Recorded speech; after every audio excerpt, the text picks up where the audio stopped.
Well, hello. Welcome back to Mary Trump Live. I'm Brian Karam, sitting in for Mary, who is at a speaking engagement this evening. I'm happy to be coming to you from Cardiff, Wales tonight. Thanks for joining me, letting me into your home. Tonight, I can report that people in Europe are as fed up with Donald Trump as we are with the current regime and fearful that his ineptitude, combined with Pete Hegseth's criminal lunacy, could lead to doom. In fact, some of them saying it will, specifically because the Trump administration has apparently abandoned due process and bombing suspected drug boats in the Caribbean. What a hopeful situation to find ourselves in so close to the holiday season. Come on, let's dive in.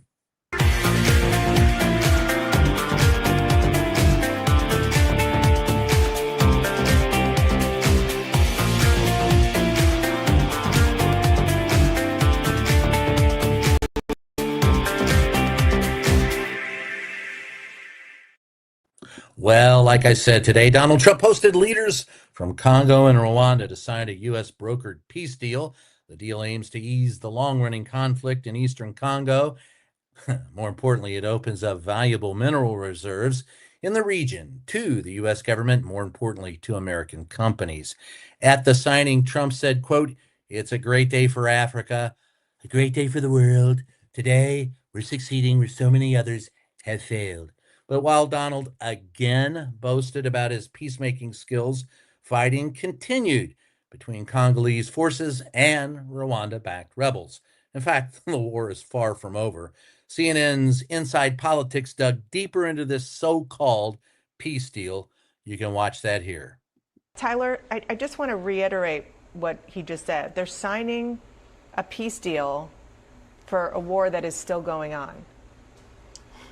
Yeah, it's striking, obviously, and I think it is part of a pattern we've seen with the president across many of these conflicts, in which he has taken credit for resolving years-long conflicts when some of the parties say he played no role or the conflict is still going on.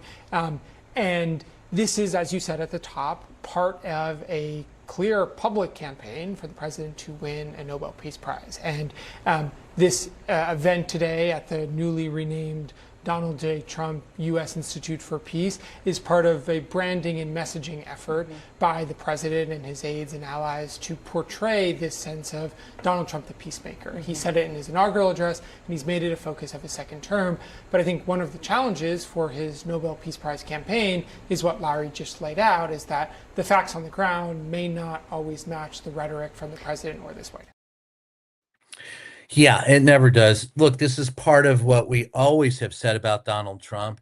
It's appearance versus reality. Everything with Donald is a reality show. It doesn't have to be real. Donald Trump wants to make it real through the emptying brain cells he has left in his body. And while Donald fancies himself a peacemaker, he's also very busy threatening war against Venezuela. Why? Who knows? Well, we do. The Trump regime continually accuses Venezuela of running a narco terrorist organization that smuggles fentanyl and cocaine into the U.S. He's really good at telling you that each boat that he strikes keeps 25,000 people from dying of an overdose.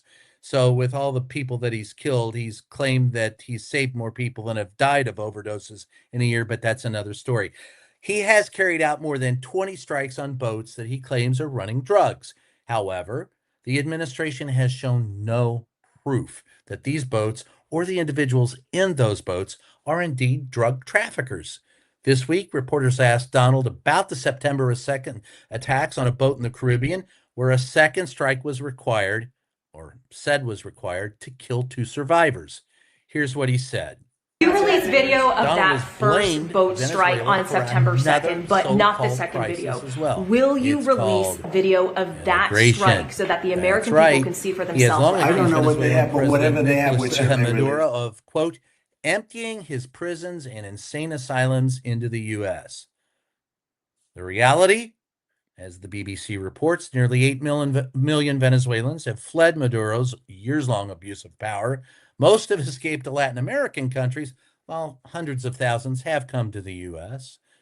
CNN posted another theory, pointing out that, quote, the United States produces more oil than any other country in history, but it still needs to import oil, especially the kind that Venezuela produces. That would be sweet crude, baby. The Trump regime denies that the oil is at the heart of the conflict, you think? But it's worth noting that Venezuela is home to the largest known mass of sweet crude oil in the world. Also, Donald is supposedly launching these strikes on the grounds that he's hard on drugs. But as CNN wrote, and as many people have noticed, he pardoned former Honduran President Juan Orlando Hernandez for his drug trafficking conviction. I guess you can only deal drugs in the United States if Donald Trump approves. Look, there's so much to be said here. The fact of the matter is, this is Donald Trump at his best again, soiling the reputation of the United States. Everything is transactional with Donald. We are seen as an oppressive regime in Europe. We are seen as authoritarian, no longer a democracy. Thank you, Donald, for that. It took you less than a year to destroy the democracy of the United States. And speaking of which, it was an eventful day for Defense Secretary Pete Hegseth. According to CNN, a classified Inspector General report found that Hegseth potentially endangered U.S. troops by sharing sensitive military plans over Signal. Remember this? This goes back to March, when it was leaked that Hegseth had shared details of planned strikes on Yemen in a chat on the texting app. Of course, this information leaked because Hegseth leaked it to a reporter. He shared messages, and that was by accident, one of which said when bombs would drop. That was one of the shared messages. And in a thread made up of administration officials and also the Atlantic editor-in-chief, Jeffrey Goldberg. The IG found that Hegseth also failed to preserve these communications, as is required under federal law. He also continued to repeatedly share classified details in multiple Signal chats. How incredibly ironic that this administration, which tries so hard to keep us uninformed and in the dark and convince us of their transparency, continues to be so incompetent that its claims of transparency are only slightly valid because they're so incredibly stupid and unable to hide their stupidity. But wait, there's more. It dices, it slices, it makes julienne fries, whatever they are. Admiral Frank M. Bradley briefed lawmakers on the September 2nd boat strike that many believe could have constituted a war crime. And that's many people all over the world, not just in the United States. This comes after the Washington Post reported that Hegseth gave an order to kill everyone aboard the vessel, which was suspected of drug smuggling. That's been refuted by him, of course. After an initial strike left 2 survivors, Bradley initiated a second strike that eliminated those remaining men. Bradley reportedly defended the second strike today, saying that he believed the men in question still posed a threat. Some officials aren't accepting that defense, though, and there's a good reason for it. After the briefing, Congressman Jim Himes, the ranking Democrat on the House Intelligence Committee, had this to say. What I saw in that room was one of the most troubling things I've seen in my time in public service. You have 2 individuals in clear distress, without any means of locomotion, with a destroyed vessel, who were killed by the United States. Yeah, let's break that up a minute. So Hegseth clearly, by everyone in that room, ordered the second strike. He's going to have an admiral fall on his sword, and they're going to use him as scapegoat for it. But the big question goes, how and why would you have anyone believe that these 2 individuals could still pursue an attack or pursue anything other than trying to survive after your first missile blew up the boat and killed everybody but 2 on it? It's the biggest bunch of bullshit I've heard since yesterday when we were talking about the Trump administration. Anyway, Axios now reports that Democratic Congressman Sri Thanader plans to introduce articles of impeachment against Hegseth. The reasons given are, quote, murder and conspiracy to commit murder and reckless and unlawful mishandling of classified information. The motion, of course, looks unlikely to gain support to make it to the House floor. That's because we never seem to hold anybody accountable for anything in this administration, and that includes Pete Hegseth. Could he go? Yes, he might. but probably they'll get rid of the admiral first before they get rid of Pete Hegseth, as long as Donald Trump continues to love Pete Hegseth. And why wouldn't he love him? He kisses Donald Trump's butt every chance he gets. Meanwhile, the Trump regime keeps finding more and more ways to make Americans less and less safe. Political reports that a CDC vaccine advisory panel postponed a vote on whether to scale back hepatitis B vaccinations for newborns. Members of the advisory committee on immunization practices said they hadn't had time to review guidance changes made by Robert Kennedy Jr.'s Center for Disease Control. Oh boy, there's a contradiction of terms right there. The revised guidance, which is different from advice previously posted on the CDC website, recommends ending the automatic birth dose for infants whose mothers test negative for the disease. The CDC now advises parents should consult their physicians and possibly delay vaccinations by as many as 2 months. Yes, give those wonderful diseases 8 weeks to incubate.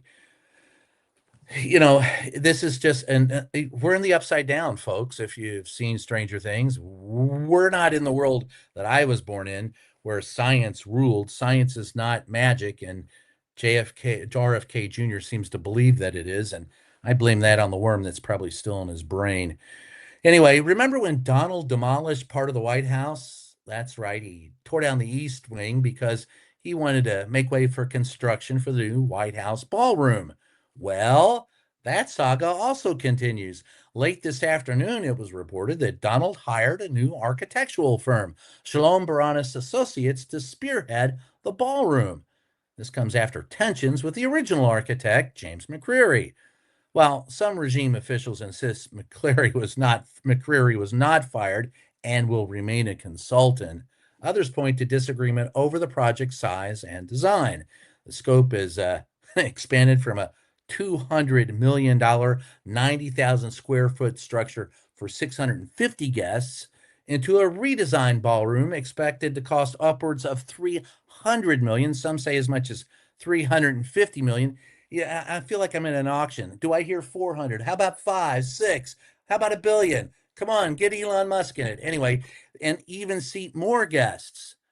This is still twice the size of the rest of the White House, a monument to Donald Trump's ego.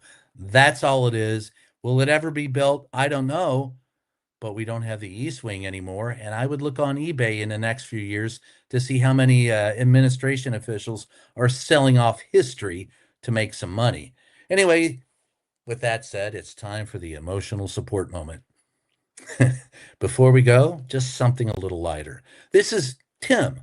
He's a brown bear at the Brookfield Zoo, loving every second of Chicago's first snowfall. Have a great night.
Hey, did that brown bear turn into a bison? I'm going to also say he's probably happy because he never had to shovel any of that stuff. I've lived through a Chicago winter or two.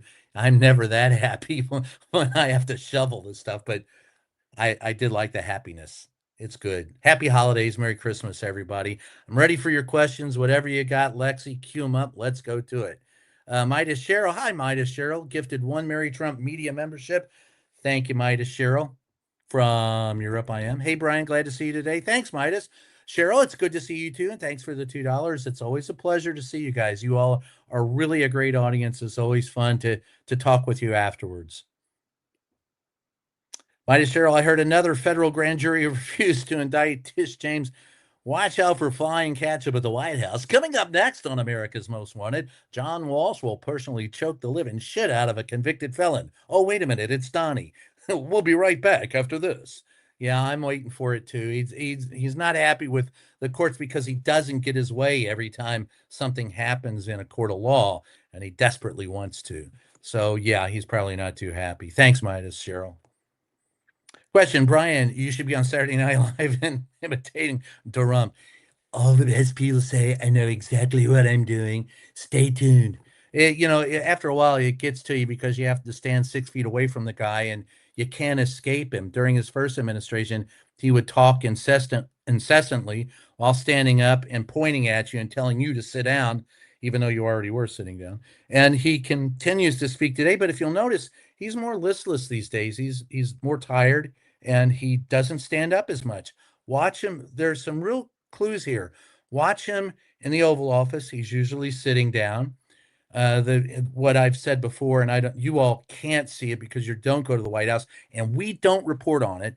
But Donald Trump usually doesn't get to the White House Oval Office till afternoon, and he leaves by 4, and he's very tired. I'm just telling you, long day. Anyway, thanks, Gene Hogston. I appreciate that. Andrew Cohen, 1728. Why didn't he go to the G20 meeting? Wasn't it just held in Africa? Because Donald Trump is ill. Donald Trump isn't up for long trips anymore to Africa. He might make it to Europe a couple of times because I have golf courses there, the best golf courses. He's probably going to go to Europe or someplace where he can enjoy the scenery. And let's face it, he has a racist viewpoint about everything. So unless it's going to South Africa, I don't think you'll see Donnie going to Africa. It would scare him. Anyway, let's see if I get that right. Ornan Baker, 5815. Fentanyl doesn't come from Venezuela, and the streets of America are still full of drugs. You are correct. And the streets of America will continue to be full of drugs as long as Americans buy the drugs. This is a real conundrum, and I love how you point this out. Here's the thing, folks. There is a demand for the drugs, right? If there were no demand for drugs in the United States, it doesn't matter who's supplying them. If you don't want to buy something, you don't buy them. But what happens is when you cut out the supply and there's a high demand, you increase the prices. And in the case of this, guess what? You're going to increase the tendency to violence because with so much money to be made, people will take a lot of chances to make money because money is everything in this world. Let's face it, our entertainment, our politics, our religions, everything revolves around the making of money. So yes, you're going to continue to have streets in America filled with drugs as long as Americans want the drugs. The war on drugs, the drugs won. James Daniels, 3699, in the Caribbean shark-infested waters. I could say that just like Walter Cronkite. Shark-infested waters. And yes, I don't know the point there, but in the Caribbean shark-infested waters, you are correct. That's where they are blowing people up with no due process. If you don't allow due process, look, I'm not saying that these people are innocent or guilty. I don't know. None of us do. Not even Donald Trump. I don't care what he says. There's been no evidence provided. There's been none of these people arrested. No one's gone on trial. And you want to wage a war against a nation for the actions of some of its drug criminals? We'd be at war with ourselves. Oh, well, we are. But you would have problems in the United States with that if some country wanted to wage war on the United States because members of our culture, citizens of the United States, are involved in drug running. That's the same logic that Donald Trump is using. It doesn't make sense. Thank you, James. Intervision's 1828. In reality, Venezuela plays only a small part in the drug trade in America, according to drug experts and U.S. government assessments. Look, Americans pay a larger part in the drug play in America than Venezuela. And Venezuela has never been a source. It's Colombia Bogota, Colombia. Anybody ever hear the song by Ringo Starr?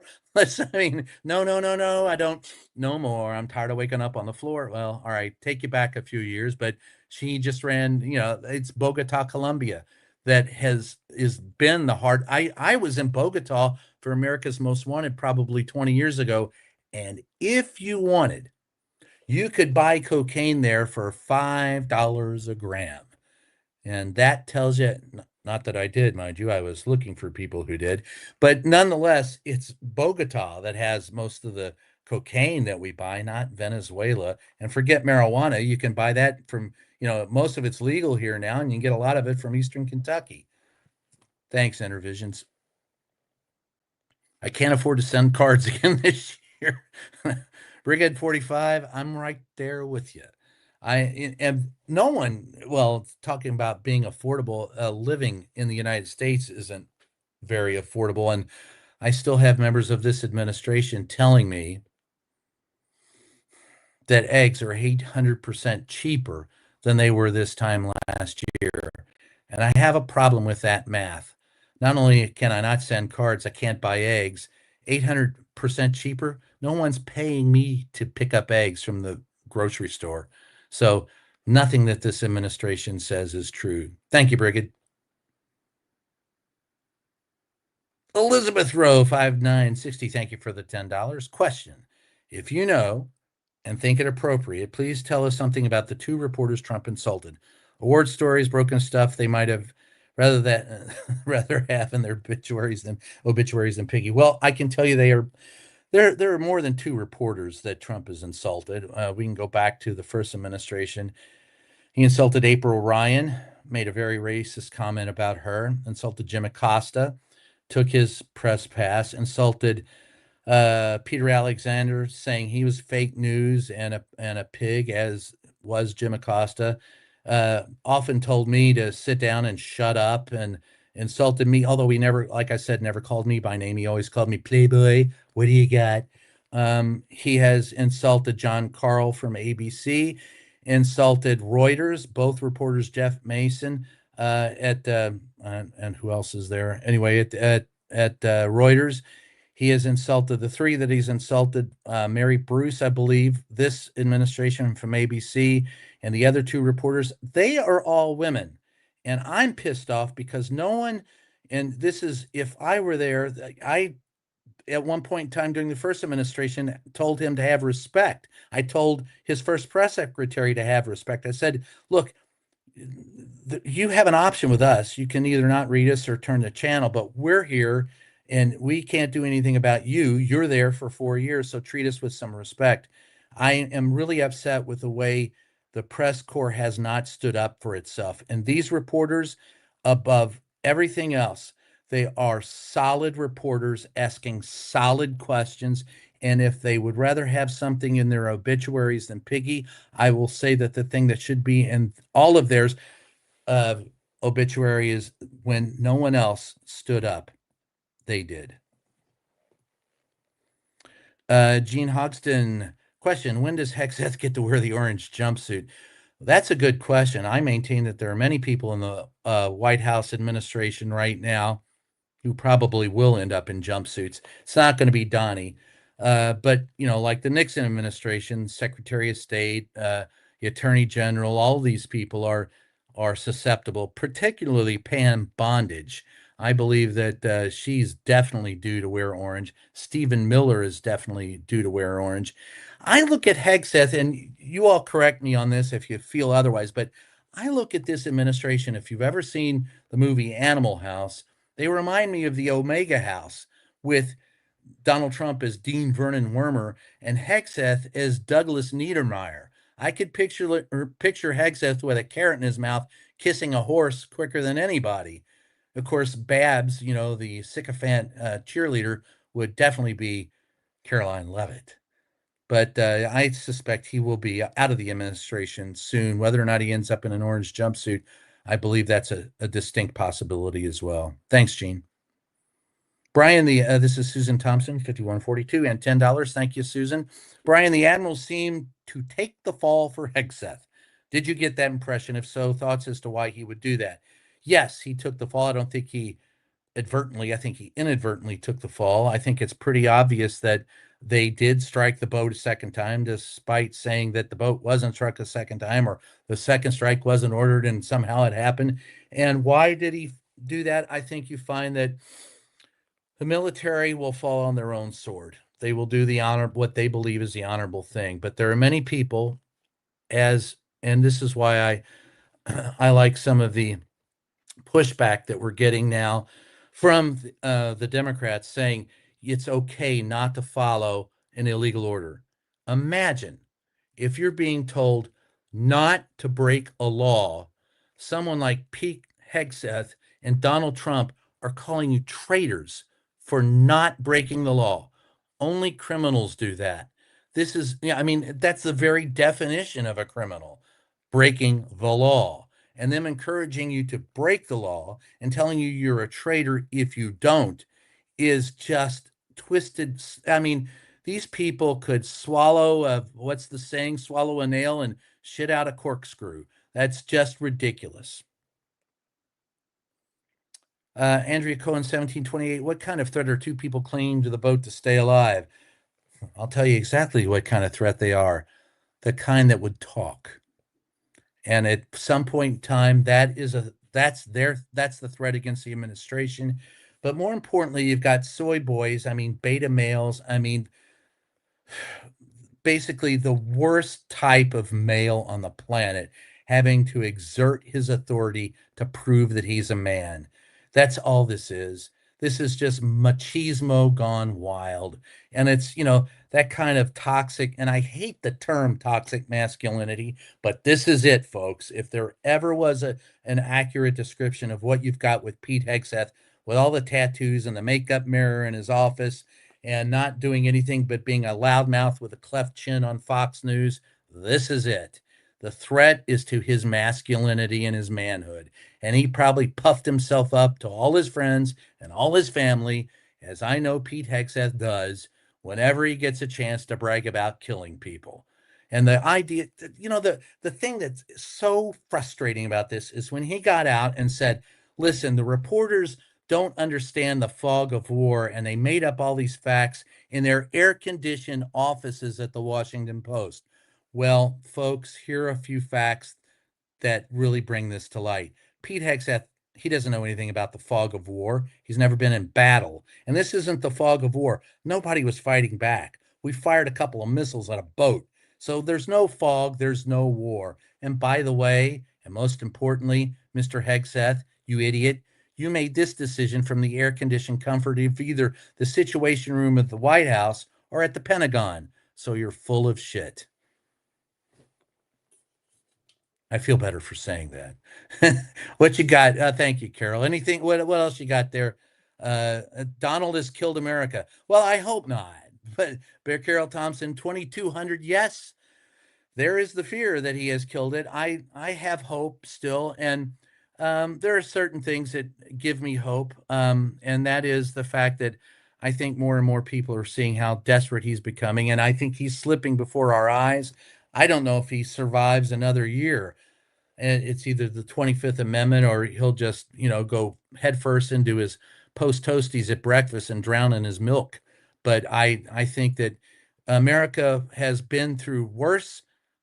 Well, not a whole lot worse, but we've been through a lot and we'll survive. I love the saying, tough times don't last. Tough people do. So be a tough person. Thanks, Carol. Karnak the Magnificent. I love that act. Anyway, at the rate the CDC is going, I'm going to have to buy a spacesuit. At the rate the CDC is going, you may not survive to buy a spacesuit. These people who don't believe in vaccines and medicine and science are so funny as to be scary. I mean, laugh or cry will be here all week. Try the veal. But the bottom line is that the CDC is ruining the very idea of healthcare in this country. I'm in Europe. You can go. I don't even live here. If I got sick, they'd care for me. Socialized medicine, and I wouldn't have to pay a penny. My son, when we visited Europe a few years ago, fell ill, went to the hospital in an ambulance, We stayed there 3 or 4 hours. He was looked at. He was given medicine. We left. I pulled out my credit card and they laughed at me. They go, what are you doing? This was in Italy. And I said, well, don't I owe you for this? And they said, I do have health insurance. And she said, no, this is all free. Hell, the ambulance ride alone in the United States would have cost upwards of $1,000 for my son. And they would have had to, and the insurance would pay it. And I'd have to pay a copay. I'd have paid nothing. So at the rate the CDC is going, we'll be lucky if anybody can A, be alive to afford the spacesuit, and B, buy the spacesuit. Thanks, Karnak, and I love your act. Whoa, I can't do a good Johnny Carson. Frown Huffs, bear appreciation fee, $2. I appreciated that brown bear too, but go ahead and give him a snow shovel. Dorothy Reed, 2232, $2. Maybe I'll put my faux fur coat on and roll too. There you go. I'd put on my fur coat and roll in the snow before I'd have to shovel it, because that's usually what I end up doing. Meta Nuschler, thank you. I heard that Don Old stiffed the contractors that did the demo. Typical. Well, Donnie stiffs pretty much everybody. I know plenty of people in New York City who have said they never got paid on contracts with Donald. So you're right. It is typical. What's scary is that he runs our government. How can he, A, get people to do it, and then B, not pay them? Doesn't that seem like a private enterprise other than government? This wasn't approved. These expenditures weren't approved by Congress or anyone else. This is all in Donald's rattled mind, which will soon give it way to, insipid. This space. I'm not going to go there. Okay, go ahead. Thanks. I could go on a rant. Sean Bumstead, 1250. Oh, I like your brother Dagwood. Question: what do you think about Gavin Newsom for president with AOC as vice president? I think you're going to have to wait and see what happens after 2026. Gavin Newsom has the great hair, and he's a tall guy, and we always like tall guys with great hair as president. President company accepted. But the thing is about Gavin Newsom, I don't know. I think that's why we have a rigorous campaign season. I've heard Andy Beshear in Kentucky. I've heard, who was just from recently from Arizona. He's God, his name slips my mind. I'm having a senior moment, but was one of the Democrats who fired back against Donald Trump. F-18 pilot, also on a space shuttle, and now here we are. He could be good. AOC as vice president could be good. I think whatever happens in the Democratic Party, they need someone. I've seen a lot of people saying time to flush the moderates out of the Democratic Party, and I don't think so. I think you have to acquire a large mass of people to defeat Donald Trump's superminority of MAGA members, and that takes the middle, the left, and the right, independent voters and longtime Democratic voters. But what it takes more than anything else is someone who will turn out the vote. And there are those who believe that Gavin Newsom and AOC could do it. But after a rigorous campaign season, we'll see where it goes. Andrea Cohen, 1728. Love you, Brian. Elbows up from Canada. Thank you very much. Elbows up from where I am. I can't speak Welsh. I'm trying, but it sounds like somebody took English and put it in a blender. But from where I am, it's still, and I love Canada. I go there often. Thanks, Andrea. Carol Kravitz, 2664. Maxwell should go to hell. The girls need to testify. Yeah, I think I don't know where I fall on this. I'll be honest with you, Carol. Have they gone through enough? Haven't these people gone through enough? They are crime victims. But do they need to be more public about it?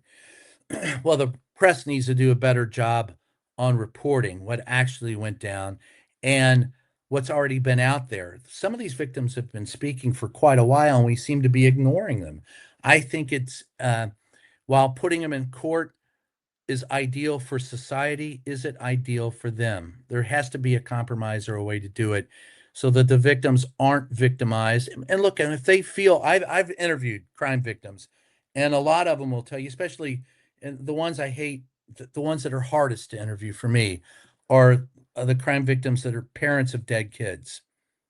And I remember one time for America's Most Wanted, I sat down with a crime victim, a mother who had lost both of her children in the very infamous Austin yogurt shop murders many years ago. And I sat down with the mother who lost her two daughters, and I said, I really hate to do this. I don't want to, but maybe something that you remember will help us catch the killer.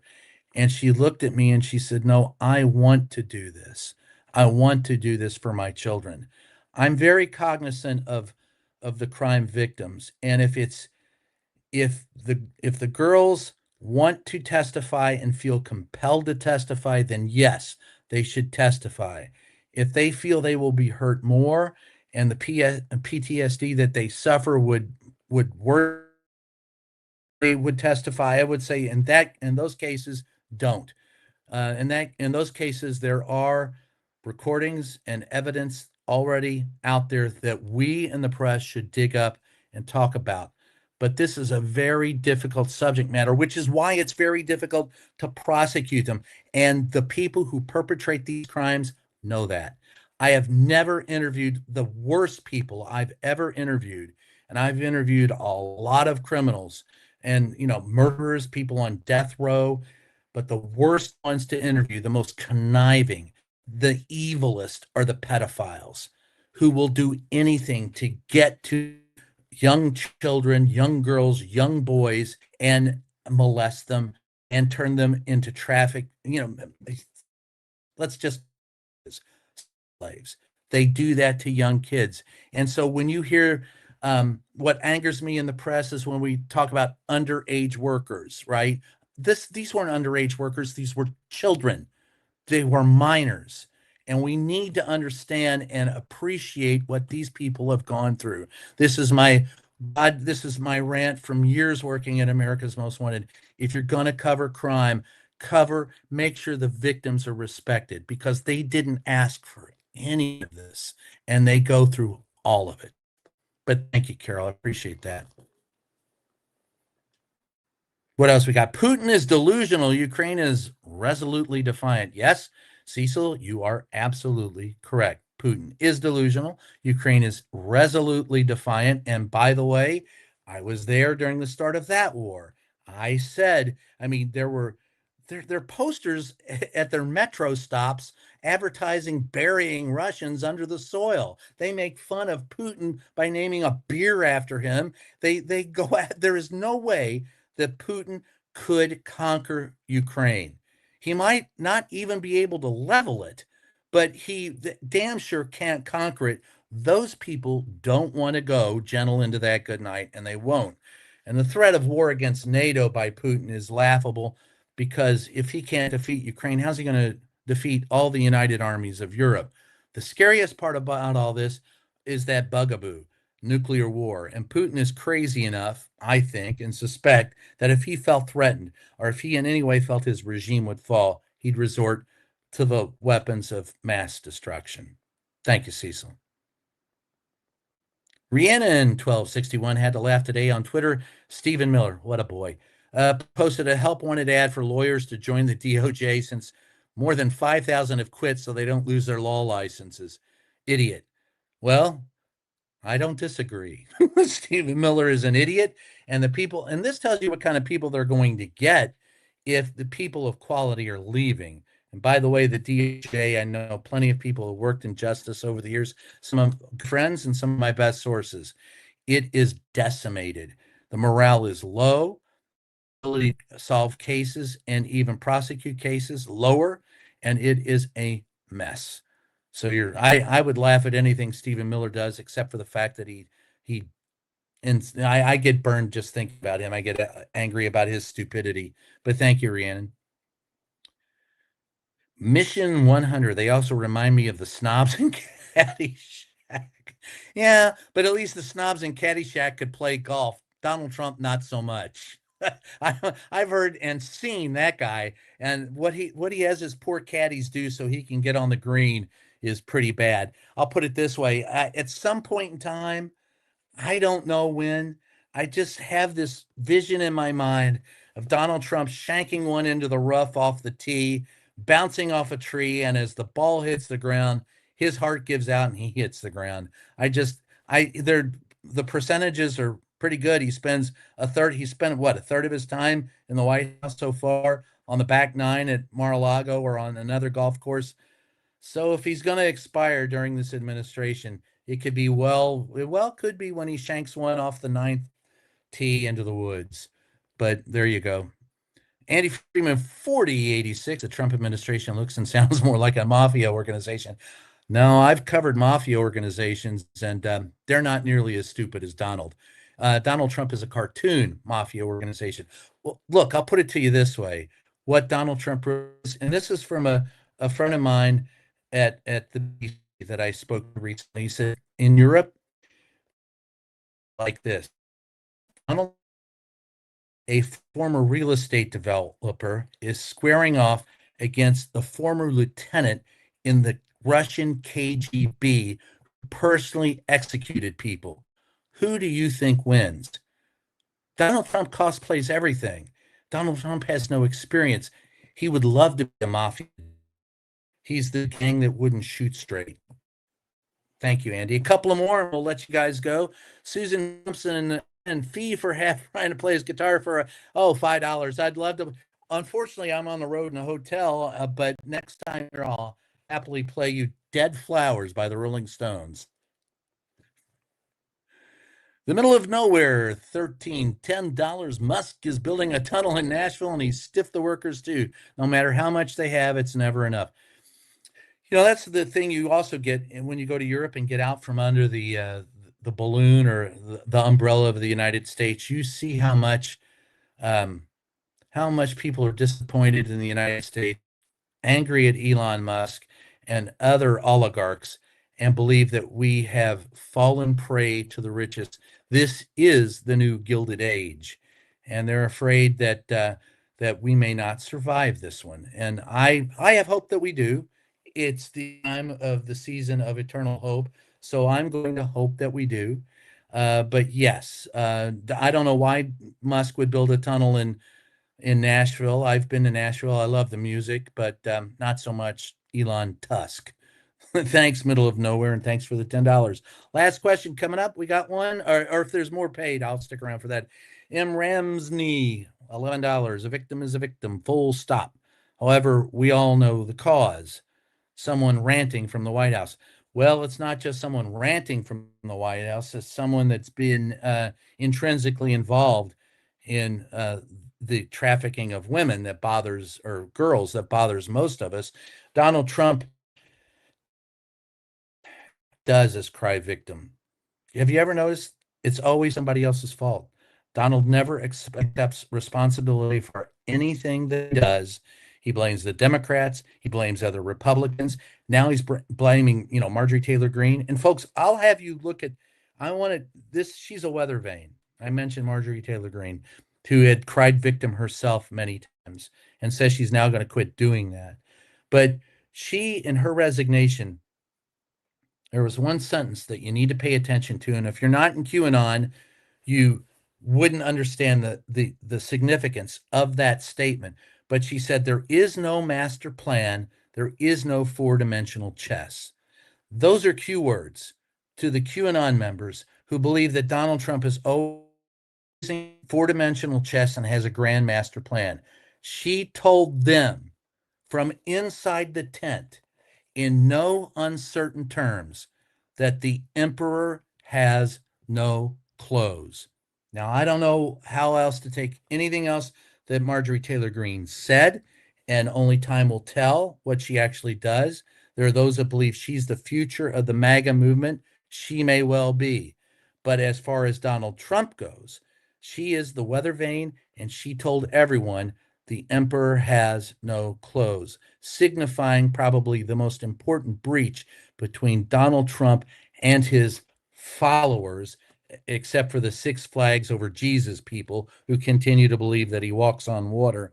She has, of course, signaled the biggest break yet in the Donald Trump regime. So stay tuned. It's Christmas time. God only knows what will happen. So I want to thank you guys for joining us. It's just a pleasure to be with you.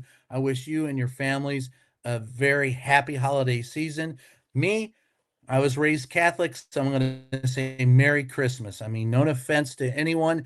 If you celebrate anything else, Happy Hanukkah, Happy Michaelmas, Happy Kwanzaa, Happy Druid Day.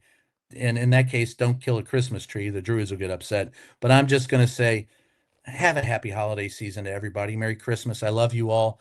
Thanks for having us. You can catch me at justaskthequestion.com or on salon.com anytime you want. And it's also at, let's see, what are we? At Brian Karam on all the social media, and Substack, it's Reporter's Notebook.